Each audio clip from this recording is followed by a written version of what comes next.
fellows. Welcome to the next episode of Jagged with Jasravee.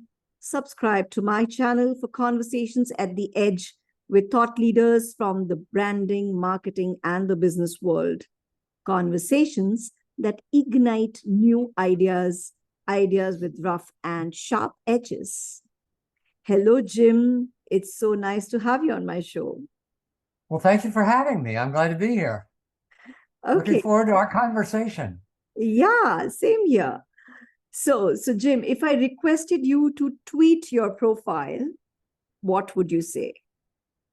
Well, I'm a writer. I'm a strategist. I'm an author, and I guess for 40 years I've been involved in helping people to explain what they do, what their story is, and tell the world. And the interesting thing is that I haven't been in just one medium. I've been in print, video, web, all kinds of broadcast. I've done billboards. I've done all kinds of things like that. And it's given me a really broad base of understanding. Awesome. Isn't that amazing what words can do and how you weave them differently and the impact is so different. So you've experienced it in every way. You continue to experience it in every way. Yeah. It's made my life very interesting. It's sometimes complicated, but very interesting. Lots of interesting things and lots of ways and I think that helped me to tune into the idea that different media and different forms of media have different roles in a communication program and you have different things you can get out of them and you can use them for. If we talk about your book, would you like to share a little bit about how you came around to writing the book? What white space you observed that you felt that this book must get out there? It started with the idea that a CEO of one of my client companies came to us and said, "Hey, how do these marketing tactics that you're doing help me implement my business strategy?" And at that point, that was kind of a surprise to us, because at one point we didn't know that they had a business strategy. We didn't know what it was. Nobody told us what it was. So we engaged in the exercise at that point of having to say, well, kind of like, what do they call it? Like throwing the dart against the wall and painting the target around it. That's basically what we did. We had to say, well, okay, so yeah, it's like you want to go to this trade show. So yeah, that helps you. And we fit it into one of the business strategies and one of the business objectives. And that was very unfulfilling to me. I mean, that was very frustrating to me because, I like to believe that, there's a logic to these things, and that, that business strategies ought to be front and center. And I guess I would tell you, when you start a marketing campaign, and I would tell you that over 40 years, the number of times somebody has started a meeting by saying, "Oh, here's the business strategy. And here's how this particular initiative, whatever it is, branding initiative or a marketing initiative or a product launch or something like that, here's how this initiative is going to help us attain, or achieve this business strategy." Number of times that happened, I could probably count on one hand. And so for me, the it was just this huge opportunity to say, hey, we got to make this connection. I would add one other thing too, that it also came at the same time we'd had this huge explosion in the number of media available to us, or media types available to us, social media and Facebook and Twitter and all the other things, and email and, all these other options that, search and, you name it, all these kinds of ways of communicating. And what I saw happening was, I saw people going off in different directions and doing their own thing and building their own silos around the Twitter strategy for a company. And I knew that was a disaster. And so this is the combination of these two things. Number one, making sure that we know what the business strategy is and how we're going to achieve it using these marketing tactics we're talking about. And number two, making sure all of these tactics work together to achieve the objectives. It's been quoted that Harvard Business Review has said that 95% of companies' employees, on an average, are unaware or do not understand its strategy. So, how can marketing be a powerful force, Jim, that helps a company communicate its strategy? Well, it's funny you say that. Yeah, I often felt like marketing seemed to think that marketing people seem to think, well, we get a free pass because we do fun stuff. We do really cool creative stuff. So don't bother us with all this strategy stuff, and I thought that was a horrible mistake. That what that does is that makes marketing like an expense. I think marketing people as a group need to kind of totally reject that idea and say, not only do we know what the strategy is, and not only are we helping to, tell people on the outside, but we're going to help in the inside too. We're going to make sure that people know that marketing, what the strategy is, and so that it's on the tips of everybody's tongue. That the best example I can think of that, but to be honest with you, was, and this goes way back into the 1980s, Ford launched a campaign. It's about quality is job one. And it was an incredibly visual and powerful commercial. And, they mostly showed it on TV.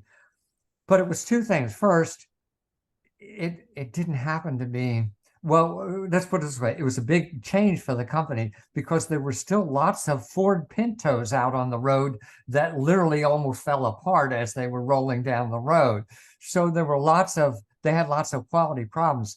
But the second thing was, it was clearly as much an internal campaign as an external one. And they were communicating to their people that quality is job one for you, and we expect you to be able to do that. And within about 4 or 5 years, at least among American car companies, Ford basically rose to the top. And it was all because, now I'm sure they backed it up with tons of money and tons of expense and tons of things, but they did it right. And marketing focused its message. Some of the most effective campaigns I've ever done occurred where people, the marketing person, understood that the message was as important internally as externally. Marketers should be the standard bearer for the strategy, and the first person the CEO turns to when he has to communicate something about strategy. It makes so much sense, Jim, because before customers, it's employees. Now this is being acknowledged, and one of the most key stakeholder for you is your employee first, because Right. that's going to create the culture. That's going to become the force. That's going to implement whatever you have decided in the boardroom. So this makes a lot of sense, and I really like it that marketing should cease to look at itself as an expense. It should rather be an asset, Yes. as a medium to bind the entire company into a one vision, mission, whatever that is. So how does one create a common language, Jim, that improves internal communication? Well, one of the things that I tried to do with the book is to create lots of different tools that I use that identifies, okay, we know this is what's important to the customer. And so we have a number of tools for a persona. Like, for instance, you create a persona to represent and know what their hot buttons are, or what's important to them. So we create the common language by defining these tools that we use for every marketing campaign. I've got at the end a 1-page and it'd be a long page, admittedly, actually, but it's all visual using pyramids to say, okay, so here's the business strategy up here, and constantly keep in front of people. This is the business strategy. This is the customer who you're talking to, and this is our messaging that we need to talk to. And to integrate all those things so that everybody knows what those pieces are and what they need to communicate. And I try. It's important to me that it goes on one page so that an art director can print it out, put it on their wall when they're working on the project. So the brief should not start with the marketing objective and then communication objective. It should start with the business objective and the business challenge. So Yes. how it's all coming together. It's incumbent upon us to make sure that we make that connection to the business strategy crystal clear. And part of the problem is, I'll be honest with you, I was a strategist for a while in an agency, and strategists can sometimes be their own worst enemy, where they turn out 100-slide PowerPoints, and what they really need is something like a bumper sticker. They need 3, 4, 5 words. And that doesn't mean that the idea isn't supported by lots of information. It just means that it needs to be something that everybody can get, everybody knows, and everybody can not only understand, but see, to your point, where you were going somewhere else, and it's one of my later projects that I'm planning later, is one thing about, you hear all this quiet quitting stuff that people are talking about, and that people not being engaged in their work. To your point, the people out there, whether it's a salesperson or a person in a factory or a person on the loading dock, they have to cash this check they have to fulfill this promise. Shouldn't they have some input in that? Shouldn't we know what they think they can do and what they think they want to do? And shouldn't at the end of the day, shouldn't they have at least a little input? Because what we want them not only knowing what it is, we want them to be proud of it. We want them to identify with it and be excited about it. And maybe it's too pie in the sky, but maybe that might be something that makes them want to come to work in the morning. No, absolutely. It makes such a lot of sense because when they're talking about purpose is important for an organization, like consumers are voting with their wallet. So the company that they think is doing everything right, making it stand clear, standing for the right thing, that creates a lot of trust. And today it's a trust deficit world. So this would go a long, long way. So you were talking about, Jim, how the business strategy, marketing can be a force, and how every employee can feel a sense of pride once they understand and perhaps feel like part of it. They can own it. So how can this happen? One thing is making sure that the message is unified around the right things, which is, and I talk about a message needs to be aligned, connected, and differentiated, which means, and that's a tool I use, like a little formula I use, so that this is the strategic vision for the project or for the program, which aligns the message with the corporate strategy, connects to the audience. What do they care about? And is differentiating, makes it different from the competition, shows how it stands out. So I spend a lot of time in my private practice helping people develop those kinds of messages. But the other part of it is that, and I think this is part of the second half of it. Before we get to the second part, could you share an example? Yeah. Sure. I use as an example, I kind of walk through in the book like an example of how this works. And it is kind of a facetious example, but suppose you have this new product, and I called it the Bumpkins 3000, and it's a control system. And so this is very B2B example. It's a control system for a machine. And what you typically get when you start one of these projects, somebody says, oh, it's better, it's faster, it's cheaper, it's, it's all these other kinds of things. And so, a lot of times they say, so the marketing, then you start out. So the headline then is the Bumpkin's 3000, better, faster, cheaper. How's that? And everybody goes, yeah, that's it. Except that maybe it should be faster, cheaper, better. And you start debating over that. And it's like, no, that's not the idea. We haven't connected it to anything. We don't know where it fits in with the business strategy. We don't know anything like that. So then you say, well, okay, so let's talk about what are some consumer benefits? And I'm going to do, this is a short circuiting this. So what are some consumer benefits? Well, we know that faster is kind of important, but not, it's not, what's really matters is that it gives the designer of the piece of equipment more functionality.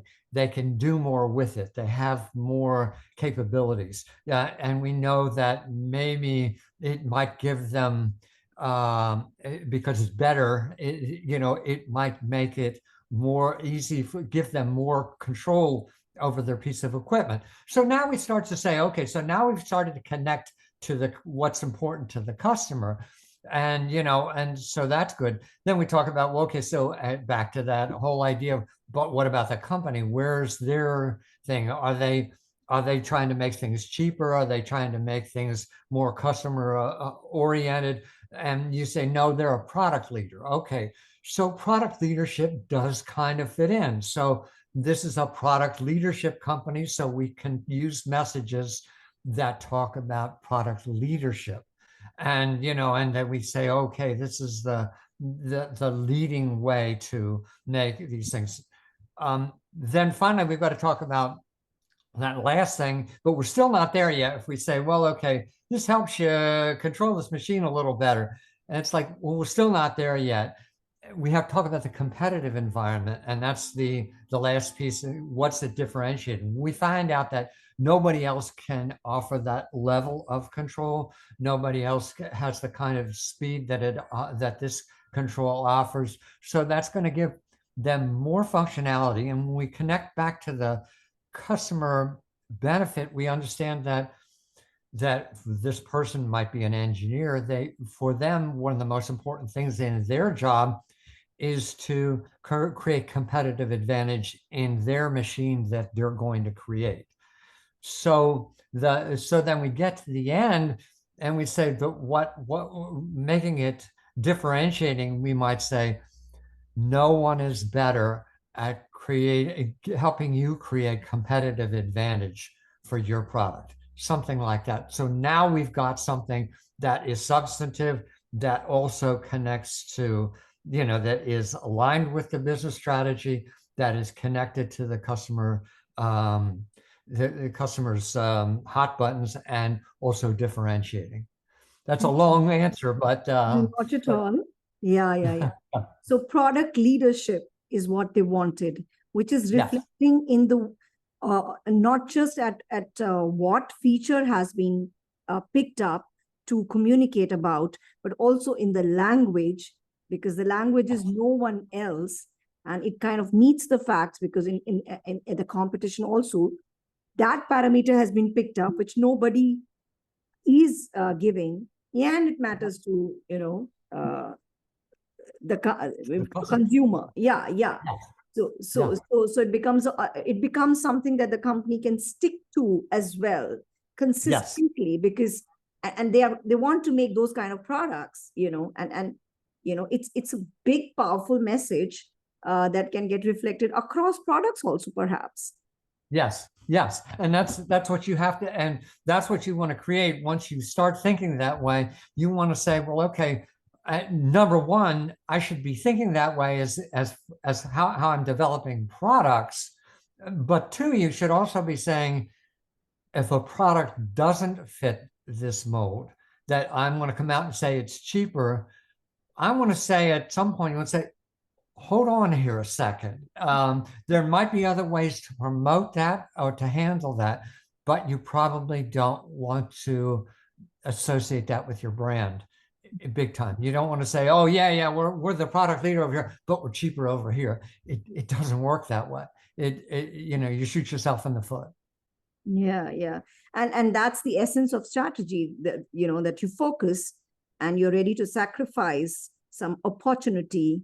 Michael Porter, the guru of strategy, has said many times, it's the hard decisions that you make that really differentiate your company. The worst thing you could do is try to be all things to all people, and you have those hard decisions that you have to make, and that's the essence of strategy. And that is why if it all combines, then you can deliver on it, because Yes. everything is coming together. At least once or twice it's come together, and now you have to make sure you stick to it, because at least you'll stand for something. Yes. And you're also sending a message internally saying, this is who we are. Be proud of it. Be really good. But guess what? You got to back it up. We got to go, and you should be proud of it. Now let's make sure that it happens, from top to bottom. And then everybody takes a sense of responsibility, because we are product leaders. Yes. We have to continue with it. You also mentioned that to be being a master storyteller and developing high level messages can help. How can it help when the audiences are very technical, and because typically story is associated with creative, imaginative processing, and how can this be powerful even with different kind of audiences, like in B2B you have industrial controls, mining equipment, and water treatment kind of company and audiences. How does one go about that? What's funny, can I tell a short story here? This goes way back for me when I was a newspaper reporter, ironically enough, and I was on the sports desk at night, and I got a phone call from a guy who did who was about drag racing. Now, I don't know, you don't know probably what drag racing is. That's basically people put a straight track, and they race cars, two cars against each other, and and who wins the fastest. They get to like 150 or 200 miles an hour in these cars till they get to the end of this track. So I got this call, and it didn't sound, and I took the results and I wrote this really blasé story. And this is when I was just starting out. And this is back in the days when people didn't, employees' feelings weren't as important to anybody else. And the sports editor, I don't know whether he threw it at me or what, but he started screaming across the desk after I wrote this thing up and said, "What is this? This is horrible," and everything like that. And he made me call the guy back. And he made me call him and find out. He said, "This doesn't mean anything." So I called the guy back and I said, I apologized and said, "I'm really sorry. I don't know anything about drag racing. Can you tell me? Can you help me understand this?" So the guy not only took me through the whole thing, but I wrote a story. This story went good. The guy liked the story so much after I ran. Every week when he called in the results, he would start to ask from me, because he knew I knew about it and understood it and cared about it, and tried to make sure that that I got the story. What that told me, that was an important lesson for me to learn as a writer, which was I had to learn that every human endeavor has has a lot of important things to it. And there's people wouldn't be doing it if it wasn't important. And so that lesson stayed with me. And so that there's times when when I say to somebody, and they come to me and do what we just said.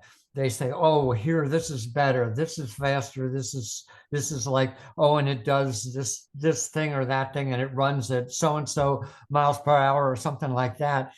And you say, and then you start to get into it, and you say, "Well, tell me about it. What's it do?" And then you slowly find out, this goes on the space shuttle, or this goes on, this is how this goes in a microcomputer, or this goes in the latest greatest things. And you find that this goes in medical equipment that is, saves lives. I mean, people in business to business, yeah, everybody says, oh, this stuff's boring and it's dull and it's technical. This stuff saves lives. This explores new planets, these, and it's all about finding out about that and finding out how, even just air transportation, anything like that. There's so many things that these, and you just have to find out what the story is behind the story. And boy, then it's easy to be a master storyteller. It's easy to tell a story then, when you know what's really driving the whole thing. Yeah. You can humanize it because you know the impact it is having on human beings, whether it's technology or any equipment, because eventually it is, but you have to find it. And it's not sugar water. It's not, these products save lives. They change civilization, gee whiz, and I'm really fortunate because I'm involved in that every day. Yeah. And, that's very cool. Yeah, that's very cool. Everybody gets that. As an employee, you can tell your whole family and they'll be like, oh, finally, we appreciate what you really do. You know what's funny? And that's an example I've used one time. I did a video one time, this is about 20 years ago, for a guy who worked in an electronics company. And he did some kind of advanced thing where he went out and worked with people and everything like that. And, I got the normal stuff. Oh, yeah, they do these things and they go and work with people and they do this stuff. And I did my normal thing, which is try to understand, well, where does this go? What were you doing? How did you do this? And I kind of did, as you said, humanize it and put it in context. That's the whole thing that B2B people aren't good at. What's the context for this? Where does this fit in? What role does it play? And it went well, and and we shot the video, and it really came out nicely, and it was very good. And the guy came up to me afterwards and said, wow, he said, that was really good. He said, I took it home and showed my wife and my kids. And he said, because so that they would know what I did. And, it still chokes me up even at this point that, here's this guy in advanced things and everything like that. And he needs me to help him, tell his family how important his role is and what he does and how important it is to everybody, that they didn't understand that. Yeah. And I felt privileged to be able to do that. I will be shooting questions and I will expect the same. If you took time to think or elaborate, I will have to shoot. Yeah, mother's best advice. Think before you act. Alternate profession could have been? Doctor. Oh, okay. What would you do on Mars for fun? Try and run around the whole planet. How's that sound? Very nice. What would you tell your 18-year-old self? Get moving. Okay, what's something new happening in your life right now? Interviews like this. Yeah, okay. Yeah. If you were to devote the rest of your life to philanthropy, what cause would you choose? Helping young people find their place in life. Okay. What's a lesson that took you a long time to learn? Patience. What is one missed opportunity that you wish you could have a second chance at? Journalism. I enjoyed being a journalist, but it's a really hard job. Now, Jim, I request you to share your online address. It'll be part of the show notes, any emails, anything that you want to share through which audiences can reach you. Basically, I'm on LinkedIn, so that's probably the best place to reach me. I'm on LinkedIn. I think that's how you got in touch with me too. And there's also brandvisionbook.com is the site for the book. So those are the two best places to reach me, and I hope people do Yeah. love to talk to people about these things.